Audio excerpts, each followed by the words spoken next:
Hi friends, Baazigar travel വ്ലോഗിൻ്റെ മറ്റൊരു വീഡിയോയിലേക്ക് സ്വാഗതം. അപ്പോൾ ഇന്നത്തെ നമ്മളെ വീഡിയോ എന്താണെന്ന് വെച്ചാൽ കോഴിക്കോട് ജില്ലയിൽ സ്ഥിതി ചെയ്യുന്ന കാപ്പാട് ബീച്ചിൻ്റെ വീഡിയോയാണ് ഇന്ന് ഞാൻ നിങ്ങളുമായി പങ്കുവയ്ക്കാൻ ആഗ്രഹിക്കുന്നത്. അപ്പം വീഡിയോ ആദ്യമായിട്ട് കാണുന്നവർ സബ്സ്ക്രൈബ് ചെയ്യുക, വീഡിയോ ഇഷ്ടപ്പെട്ടാൽ ലൈക്ക് ചെയ്യുക. ഓക്കെ, അപ്പോൾ കാപ്പാട് ബീച്ചിൻ്റെ ബാക്കിയുള്ള വിശേഷങ്ങൾ നമുക്ക് വീഡിയോയിൽ കാണാം.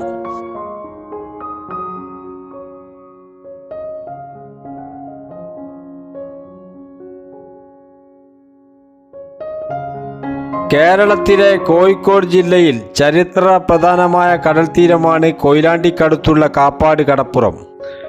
പോർച്ചുഗീസ് കപ്പിത്താനായ വാസ്കോഡ ഗാമയുടെ നേതൃത്വത്തിലുള്ള വാണിജ്യ സംഘം 1498 ഇവിടെ എത്തി. വാസ്കോഡ ഗാമ ഇവിടെ കപ്പലിറങ്ങി എന്ന പേരിൽ ഈ തീരം പ്രസിദ്ധമായെങ്കിലും ഇവിടെ നിന്ന് ഏതാനും നാഴിക വടക്കോട്ടു മാറി പന്തലായനി കടപ്പുറത്താണ് ഇറങ്ങിയതെന്നാണ് ചരിത്രകാരന്മാർ വിശ്വസിക്കുന്നത്. വിനോദസഞ്ചാരികളെ ആകർഷിക്കുന്ന കടൽ തീരവും പാറക്കെട്ടുകൾ കൊണ്ട് പ്രസിദ്ധമാണിപ്പോൾ. തദ്ദേശികർക്കിടയിൽ ഈ സ്ഥലം കപ്പക്കടവ് എന്നും അറിയപ്പെടുന്നു. 2020 പരിസ്ഥിതി സൗഹൃദ ബീച്ചുകൾക്ക് നൽകുന്ന രാജ്യാന്തര ബ്ലൂ ഫ്ലാഗ് സർട്ടിഫിക്കറ്റിന് രാജ്യത്തെ 8 തീരങ്ങളോടൊപ്പം കാപ്പാട് തീരത്തെയും തിരഞ്ഞെടുത്തു.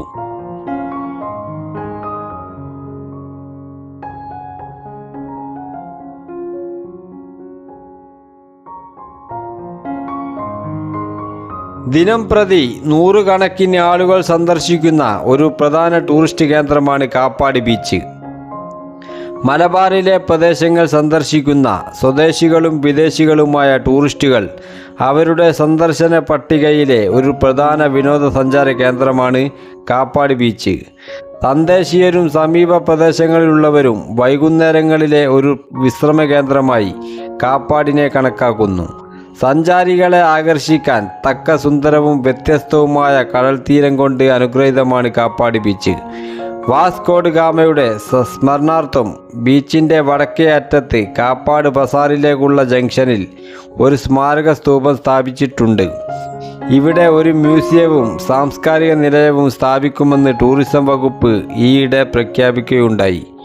കാപ്പാട് ബീച്ചിൻ്റെ വടക്ക് ഭാഗത്ത് പാറക്കെട്ടുകളും അതിനോട് ചേർന്ന് കിടക്കുന്ന ശ്രീ കുറുമ്പ ക്ഷേത്രവും സന്ദർശകർക്ക് അതീവ ഹൃദയമായ കാഴ്ചയാണ്.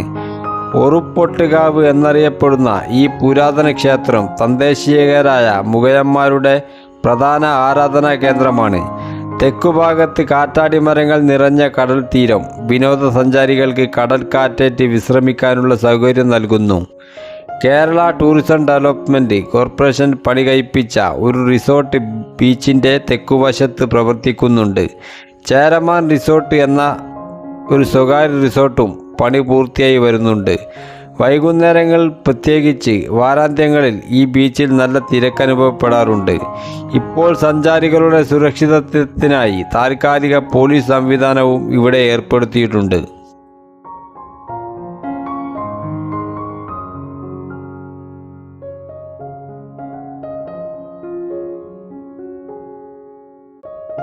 കാപ്പാട് ബീച്ച് പണ്ട് മുതലായി ഉണ്ടെങ്കിലും ഇവിടെ ചരിത്രത്തിൽ ഇടം നേടുന്നത് വാസ്കോഡ് ഗാമയുടെ വരവോടെയാണ്.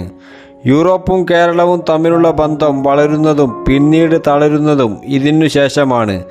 തുടർന്നങ്ങോട്ടുള്ള കോളനി വാഴ്ചയും അടിച്ചമർത്തലുകളും ആധിപത്യവുമെല്ലാം ചരിത്രത്തിൽ തെളിഞ്ഞുകിടക്കുന്നു.